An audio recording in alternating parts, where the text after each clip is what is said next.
So sir అంటే ఆ moment మీకు ఎలా అనిపించింది సార్? అంటే మీరు చదువుకునేటప్పటి నుంచి కూడా ఆయన మూవీస్ చూస్తూ నేను కూడా సినిమాల్లోకి వెళ్ళాలి, ఈ విధంగా ఎదగాలి అనుకున్నారు. ఆయన ఏదైతే చెప్పారో ముందు చదువుకున్న తర్వాత ఏదైనా చేయి, అదే వర్డ్స్ మీరు పాటిస్తూ వచ్చారు. ఎప్పుడైతే మీరు ఫీల్డ్లోకి వచ్చిన తర్వాత మెగాస్టార్ గారితో ఒక బాస్తో మీరు స్క్రీన్ షేర్ చేసుకోబోతున్నారు అని తెలిసిన తర్వాత ఆ మూమెంట్ మీకు ఎలా అనిపించింది? అసలు దాన్ని అసలు మనం మాటల్లో వర్ణించలేము. నేను రెడీ అయ్యి ఆ పైన ఒక తలపాగ లాంటిది పెట్టారు.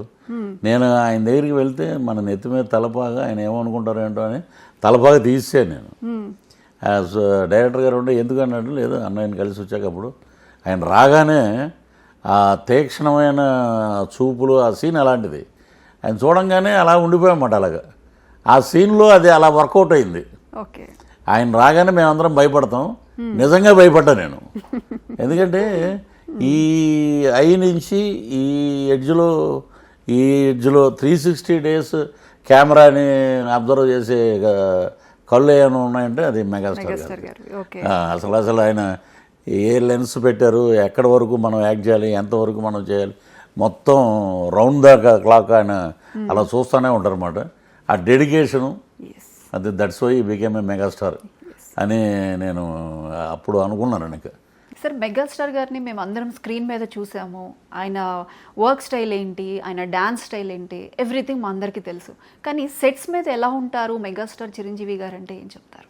అసలు ఈయన మెగాస్టార్ అంటే ఒక చిన్న నాకు జరిగిన ఎక్స్పీరియన్స్. నేను చిరంజీవి గారిని మనం సెట్లో కలిసి ఒకసారి అన్నయ్యని ఇంటి దగ్గర కలవాలని నేను వెళ్ళి వెయిటింగ్లో ఉన్నా. సింపుల్గా ఒక ఖద్దరు షర్టు, ఖద్దరు ప్యాంట్ తోటి మెట్ల మించి దిగి వస్తున్నాడు ఆయన. వచ్చి ఈయన కోట్లాది మంది ప్రేమించే మెగాస్టార్ వేరే ఎక్స్పెక్టేషన్లో ఉంటాం అనుకుంటాం. చూసి చాలా సింపుల్గా డౌన్ టు ఎర్త్ అండి. ఆయన వచ్చి కూర్చుని కాఫీ తెప్పించి కాఫీ తాగి అన్ని విషయాలు షేర్ చేసుకోవటం, మాట్లాడటం నిజంగా మాకు అదొక ప్రత్యేకమైన అనుభూతి. అది వారి ఇంట్లో కూర్చొని ఆయనతోటి మాట్లాడటం, నాకు బ్లెస్సింగ్స్ కూడా ఇచ్చారు అప్పుడు బర్త్డే సందర్భంగా. ఎందుకంటే నేను అనుకుంటా ఇప్పుడు నా బర్త్డే August 6 వచ్చింది, ఆయనది August 22 వచ్చింది. సో అన్నయ్య పుట్టిన నెలలోనే మనం కూడా ఉన్నాం. అదొక హ్యాపీగా ఫీల్ అవుతాం నేను. ఆగస్టులో పుట్టిన వాళ్ళందరూ అదృష్టవంతులు అని చెప్తుంటారు మా పెద్దమ్మ. అలాగా ఆగస్టులో చిరంజీవి గారు 22, మాది 6 అయింది. నా ప్రాణమిత్రుడు శ్రీహరి August 15 అండి, 15th. మా ఇంట్లో అయితే 6, 7, 8 పాప, వైఫ్, నాది 6, 7, 8 అందరూ ఆగస్టే. 3 కలిపి ఒకేసారి ఇస్తాం పార్టీ. సో ఎందుకంటే మాకు ప్రతిరోజు ఇన్స్పిరేషన్ ఎవరంటే చిరంజీవి గారు. ఆయన వే ఆఫ్ ద క్యారెక్టర్ మీద తీసుకునే శ్రద్ధ కానీ, ఆయన మాట్లాడే మాటలు కానీ, ఆయన చూపించే సేవ కానీ, కోవిడ్ వచ్చినప్పుడు ఆయన చేసిన సేవలు మర్చిపోలేం. ఈ రోజుకి బ్లడ్ బ్యాంక్ ద్వారా కొన్ని లక్షల మంది ప్రాణాలు కాపాడారు. అలాగే నేత్రదానం చాలా. ఇక ఆయన గురించి వెళ్తే మేమే అన్నయ్యకి దిష్టి తేలినట్టు ఉంటుంది అన్నమాట. అంటే బ్లడ్ డొనేషన్ క్యాంప్స్ అవి కండక్ట్ చేసినప్పుడు కూడా మీరు పర్సనల్గా కొన్ని ప్లేసెస్కి వెళ్ళి ఇంటరాక్ట్ అవ్వడం కూడా జరుగుతూ ఉంటుంది. ఎలా ఉంటుంది సార్ అప్పుడు వాళ్ళ దగ్గర నుంచి ఆ ఫీడ్బ్యాక్ ఏ విధంగా ఉంటుంది? వాళ్ళు నీరసంగా ఉందని కూడా చెప్పరండి. బ్లడ్ డొనేట్ చేసే ఫ్యాన్స్ వాళ్ళు ఫోటోలు కూడా ఎగబడరండి. వాళ్ళు ఏంటంటే అన్నయ్య ఇచ్చిన పిలుపుని వాళ్ళు తీసుకుని శ్రీరాముడికి హనుమంతుడు ఎలాగో అలాగా చిరంజీవి గారికి ఫ్యాన్స్ అలాగా వచ్చి వాళ్ళు బ్లడ్ డొనేట్ చేస్తారు. చిరంజీవి గారికి ఒక గంటలో వస్తున్నారు అక్కడి నుంచి అంటే పర్వాలేదన్న, అన్నయ్య కోసం మేము బ్లడ్ ఇచ్చాం, మాకు అది జీవితాంతం గుర్తుండిపోద్ది. అలాగా ఒక్కొక్కళ్ళు 10 సార్లు ఇచ్చిన వాళ్ళు ఉన్నారు. So they are very happy. క్రమశిక్షణ కలిగిన ఫ్యాన్స్ ఉన్నారంటే ఓన్లీ మెగాస్టార్ వారు. సార్ అయితే మీరు మెగాస్టార్ చిరంజీవి గారితో స్క్రీన్ షేర్ చేసుకున్నారు, పవన్ కళ్యాణ్ గారితో మీరు నటించారు. పవన్ కళ్యాణ్ గారితో మీకు ఎలా అనిపించింది? పవన్ కళ్యాణ్ గారు మూవీస్లో మీకు ఇష్టమైన డైలాగ్ ఏదైనా చెప్పంటే ఏం చెప్తారు? ఆయన ఇప్పుడు ఇక్కడ మెగాస్టార్ గారు అన్నయ్య అని మేము కొంచెం ఎంత ఆయన చక్కగా పలకరించడం కొంచెం భయం ఉంటుంది మాకు. అదే పవన్ కళ్యాణ్ గారి దగ్గర వచ్చేటప్పటికి పృథ్వీ గారు ఏ క్యారెక్టర్ దీంట్లో గబ్బర్ సింగ్ ఎప్పుడండి ఓకే నేను ఒక ప్యాకెట్ ఆడేవాడిని అండి, మీరు వచ్చి రైడ్ చేస్తారంట. సరే ఇమ్మీడియట్గా మధ్యాహ్నం నుంచే షూటింగ్, ఆయన పూణే నుంచి వచ్చారు ఆ రోజు.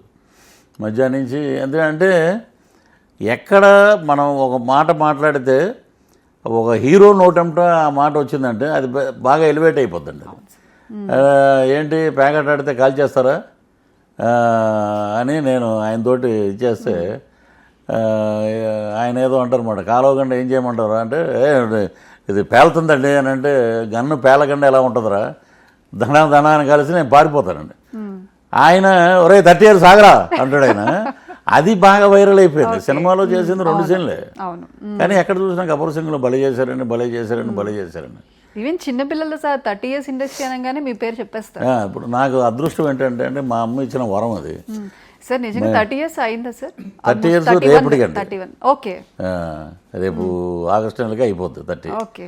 అక్కడ మా పార్కింగ్లో మా సిస్టర్ వాళ్ళ పార్కింగ్లో కానీ ఎప్పుడైనా నేను కారులో వెళ్ళి అక్కడ పార్క్ చేయగానే ఈ సమ్మర్కి ఎక్కువ మంది పిల్లలు స్కూల్స్ హాలిడేస్ కదా, వాళ్ళు అక్కడ పెట్టి కొంచెం రే 30 years అంటుంటారు పిల్లలు. క్రికెట్ ఆడటం మానేసి పరిగెట్టుకు వచ్చి అంకుల్ మీ సినిమాలు ఏంటని. అక్కడ 7 ఏళ్ళు 6 ఏళ్ళు 5 ఏళ్ళు ఆ పిల్లలు ఒక్కసారి వాళ్ళు పెరిగి పెద్ద అయ్యే వరకు వాళ్ళ మైండ్లో నేనే ఉంటా. అది నా అదృష్టం. 30 years ఇండస్ట్రీయే ఉంటుంది, అది కూడా పృథ్వీ గారు కాదు. అంతేనండి, వాడి మైండ్లో అలాగే ఉంటుంది. నన్ను చూడంగానే 30 years ఇండస్ట్రీ అంటాడు. అది ఇప్పుడు ఇంటర్నేషనల్ స్కూల్స్ బస్సులు వెళ్తుంటాయి, వాళ్ళు అసలు ఎప్పుడు చూసారో నా సినిమాలు తెలియదు. పిల్లలు యూకేజీ ఎల్కేజీ పిల్లలు అందరూ హాయ్ అంకుల్ అన్న చేతులు ఊపుతుంటారు అనమాట. సో అంటే పిల్లలు కూడా మెచ్చిన 30 years ఇండస్ట్రీ, అది నాకు ఆనందం.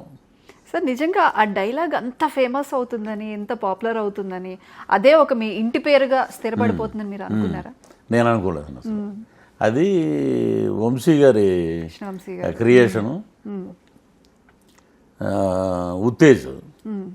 ఉత్తేజు 4 రకాలుగా అనుకుని రాత్రి 12:30కి స్టార్ట్ చేశారండి. అది డేలో చాలా అనుకున్నారు, ఏది కుదరలేదు. వీరపాండ్య కట్టబ్రహ్మణ గెటప్ వేసుకుని ఓరియం లేచుడా ద్రోహంతో మమ్మల్ని వంచించి అంటే, అది ఎలా చెప్పమన్నారంటే వంశీ గారు, ద్రోహంతో మమ్మల్ని వంచించి దౌర్జన్యంతో మా సంస్కృతి కింద cut cut cut cut dialogue flow మొత్తం చెప్పేద్దరా, మధ్యలో కట్ చేసి ఏదో గుర్తులేనట్టు దాని మీద వెళ్దాం అన్నాడు. ఆయన ఇచ్చిన ఫ్రీడము. కట్ కట్ కట్ అంటే ఏంటి సార్ కట్ అని అడగంగానే బటర్ పేపర్ ఏంటి మాకు తెలియదా, 30 years ఇండస్ట్రీ ఇక్కడ అనేటప్పటికి లైట్ బాయిల్ నవ్వడం మొదలుపెట్టారు. సో ఇదేదో బాగుందని చెప్పి ఇక దాన్ని కంటిన్యూ చేశారండి. ఎర్లీ మార్నింగ్ 4 వరకు జరిగింది. సో అప్పుడే వంశీ గారు ఒకటే చెప్పారు, ఇది నీకు ఇంటి పేరు అయిపోద్ది సినిమా,